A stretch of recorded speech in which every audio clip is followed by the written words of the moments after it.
চোরা পথে ভারতে এসে আশ্রয়, বাংলাদেশিদের গ্রেপ্তার করতে পুলিশের নতুন অভিযান শুরু, নাম দেওয়া হয়েছে পেহচান।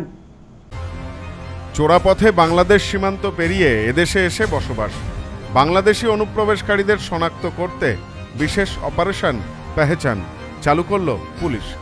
সীমান্ত পেরিয়ে ভারতে প্রবেশ, উত্তরপ্রদেশের নয়ডাতে বেআইনিভাবে বসবাসকারী 10 বাংলাদেশিকে গ্রেপ্তার করেছে পুলিশ।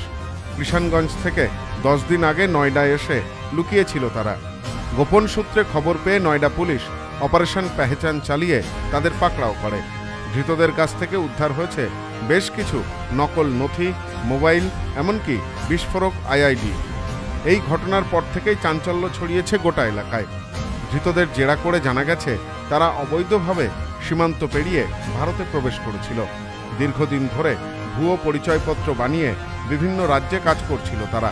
কিন্তু সম্প্রতি নয়ডায় এক সন্দেহজনক গতিবিধি নজরে আসে পুলিশের। এরপরই শুরু হয় অভিযান।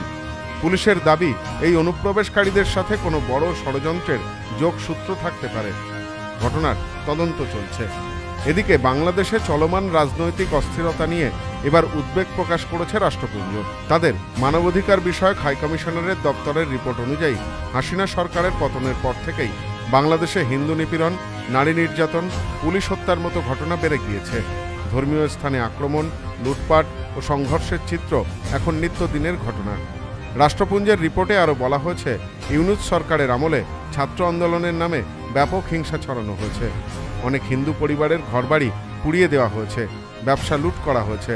এমনকি নিরাপত্তা বাহিনীর সদস্যরাও মানবাধিকার লঙ্ঘনের ঘটনায় জড়িত ছিল বলে উল্লেখ করা হয়েছে। সম্প্রতি মুর্শিদাবাদের সাগরপাড়া থেকে 2 বাংলাদেশি অনুপ্রবেশকারীকে গ্রেপ্তার করে পুলিশ। জানা গেছে মাস কয়েক আগে তারা অসম সীমান্ত দিয়ে ভারতে প্রবেশ করেছিল। বাংলাদেশে ফেরার চেষ্টার সময় সীমান্তের চর কাকমারি এলাকায় ধরা পড়ে যায় তারা। এদিকে নদিয়া জেলা থেকে আরও 9 বাংলাদেশিকে গ্রেপ্তার করা হয়েছে। তাদের কাছ থেকে উদ্ধার হয়েছে নকল নথি। ভারতে অনুপ্রবেশকারী বাংলাদেশিদের সংখ্যা ক্রমশ বাড়ছে। একদিকে উত্তরপ্রদেশ, অন্যদিকে পশ্চিমবঙ্গের বিভিন্ন সীমান্ত দিয়ে বেআইনিভাবে প্রবেশের ঘটনা উদ্বেগজনক। রাষ্ট্রপুঞ্জের রিপোর্ট ও সাম্প্রতিক গ্রেপ্তারির ঘটনায় নতুন করে নিরাপত্তা নিয়ে প্রশ্ন উঠছে। বাংলাদেশে চলমান অশান্তির রেশ কি ভারতের নিরাপত্তার জন্য হুমকি হয়ে উঠছে? সেই প্রশ্নের উত্তর খুঁজছেন গোয়েন্দারা। Bureau report, news no man's land. পশ্চিমবঙ্গের সর্বপ্রথম বিল্ডিং মেটেরিয়ালের শপিং মল এখন বনগাঁতে।